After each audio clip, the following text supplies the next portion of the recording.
രാവണന്റെ യാഥാർത്ഥ്യങ്ങളെ വിലയിരുത്തുന്ന ഈ സംഭാഷണം ഈ വീഡിയോയിലൂടെ അവസാനിക്കുന്നു.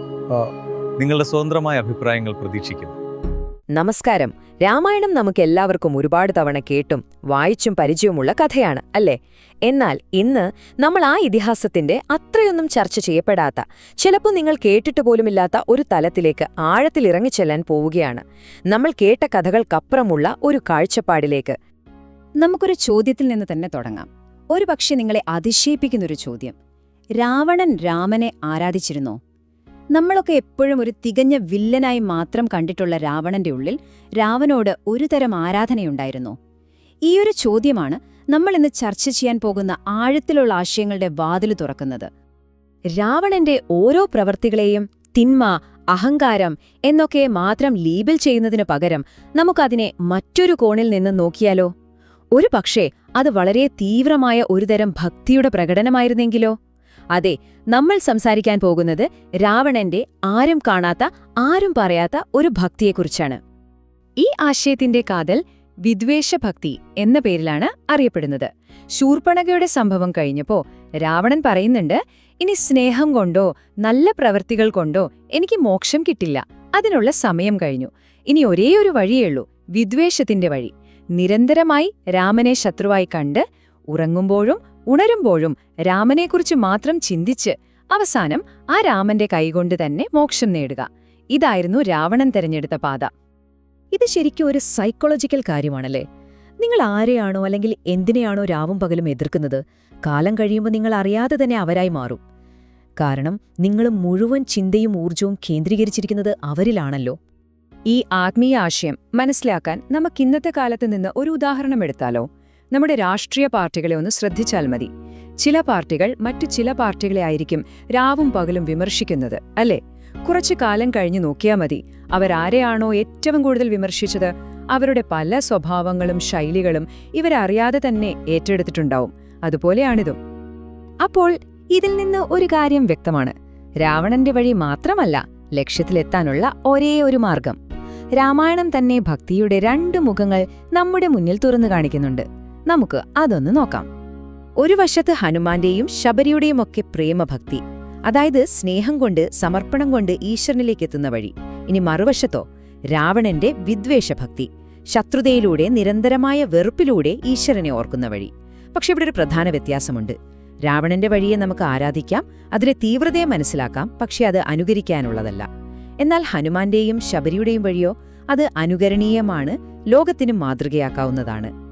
രണ്ട് വഴികളും ഒരു പക്ഷേ ഒരേ ലക്ഷ്യത്തിൽ, അതായത് മോക്ഷത്തിൽ എത്തിച്ചേരാം. ശരിയാണ്. പക്ഷെ ഒരു വലിയ പക്ഷയുണ്ട്. ലോകത്തിന്, സമൂഹത്തിന്, നമുക്ക് ചുറ്റുമുള്ളവർക്ക് നല്ലത് എപ്പോഴും സ്നേഹത്തിന്റെ വഴി തന്നെയാണ്. കാരണം വിദ്വേഷത്തിന്റെ വഴി ഒരു വ്യക്തിക്ക് മോക്ഷം നൽകിയേക്കാം, പക്ഷേ അത് പോകുന്ന വഴിയിൽ ഒരുപാട് നാശനഷ്ടങ്ങളും വേദനകളും വിതയ്ക്കും. അപ്പോൾ രാമായണം വെറുമൊരു നന്മയും തിന്മയും തമ്മിലുള്ള യുദ്ധകഥയല്ലെങ്കിൽ ഈ കഥയിലെ യഥാർത്ഥ കർത്താവ്, അതായത് കാര്യങ്ങൾ ചെയ്യുന്നയാൾ ആരാണ്, ആരുടെ പ്രവൃത്തികളാണ് ശരിക്കും ഈ ഇതിഹാസത്തെ മുന്നോട്ട് കൊണ്ടുപോകുന്നത്? ഈ ചോദ്യത്തിനുള്ള ഉത്തരം കണ്ടെത്തണമെങ്കിൽ നമ്മൾ സാധാരണയായി ശ്രദ്ധിക്കാത്തൊരു കാര്യത്തിലേക്ക് പോവണം. രാമായണം എന്ന ഈ കഥയുടെ ആഖ്യാന രീതി, അതിന്റെ ഫ്രെയിം, അതായത് ആര് ആരോടാണ് ഈ കഥ പറയുന്നത്, ആ ചോദ്യം വളരെ പ്രധാനപ്പെട്ടതാണ്. അധ്യാത്മരാമായണം തുടങ്ങുന്നത് ഇങ്ങനെയാണ്. കൈലാസത്തിൽ പാർവതിയുടെ ഒരു സംശയത്തിന് മറുപടിയായി പരമശിവൻ രാമകഥ പറയാൻ തുടങ്ങുന്നു. പക്ഷേ അദ്ദേഹം കഥ തുടങ്ങുന്നത് രാമന്റെ ജനനം മുതലല്ല, മറിച്ച് പട്ടാഭിഷേകമെല്ലാം കഴിഞ്ഞ് അയോധ്യയിൽ വെച്ച് സീത ഹനുമാന് ചില കാര്യങ്ങൾ വിശദീകരിച്ചു കൊടുക്കുന്ന ഒരു രംഗം ഓർത്തുകൊണ്ടാണ്. അപ്പോൾ രാമായണത്തിന്റെ ആഴത്തിലുള്ള രഹസ്യം പറയുന്നതാരാണ്? സീത തന്നെയാണ്. ഇതാണ് ആ വലിയ വെളിപാട്. സീത ഹനുമാനോട് പറയുകയാണ്, രാമൻ കർത്താവുമല്ല, ഭോക്താവുമല്ല, സത്ത മാത്രം. അതായത് രാമൻ ഒന്നും ചെയ്യുന്നില്ല, അതിന്റെ ഫലമൊന്നും അനുഭവിക്കുന്നുമില്ല. രാമൻ എന്നത് കേവലം ശുദ്ധമായ ഒരു ഉണ്മ, ഒരു എക്സിസ്റ്റൻസ് മാത്രമാണ്. ഒന്നാലോചിച്ചു നോക്കൂ, ഈ ഒരു ഒറ്റ വാചകം രാമായണത്തെക്കുറിച്ചുള്ള നമ്മുടെ എല്ലാ ധാരണകളെയും തലകീഴായി മറിക്കാൻ ശക്തിയുള്ളതാണ്. അപ്പോൾ സ്വാഭാവികമായും ഒരു ചോദ്യം വരും, രാമനല്ല ഇതൊന്നും ചെയ്യുന്നതെങ്കിൽ പിന്നെ ആരാണ്? അതിനും സീത തന്നെ ഉത്തരം നൽകുന്നു, ഞാനാണ് മൂലപ്രകൃതി. അതായത് ഈ പ്രപഞ്ചത്തിലെ എല്ലാ പ്രവർത്തനങ്ങളുടെയും അടിസ്ഥാനപരമായ ഊർജം, ആദിമമായ പ്രകൃതി.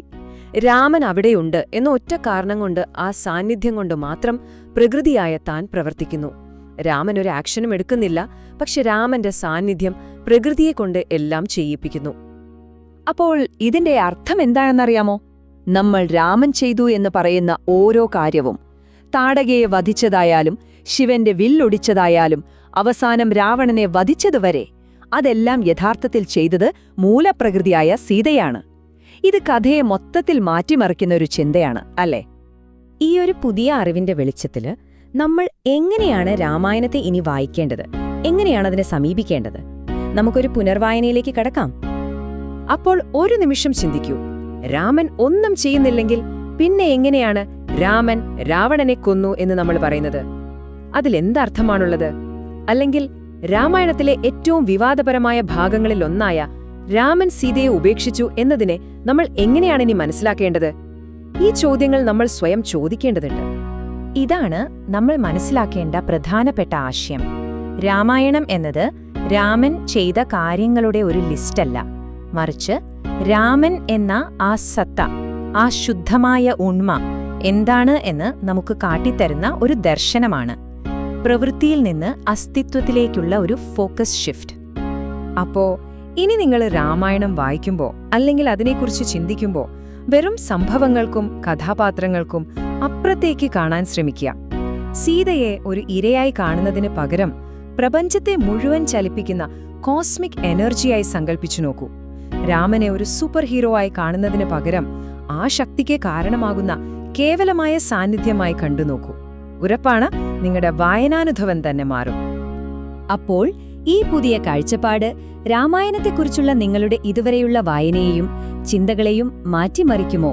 ഈയൊരു ചോദ്യം നിങ്ങൾക്കായി വിട്ടുതരുന്നു.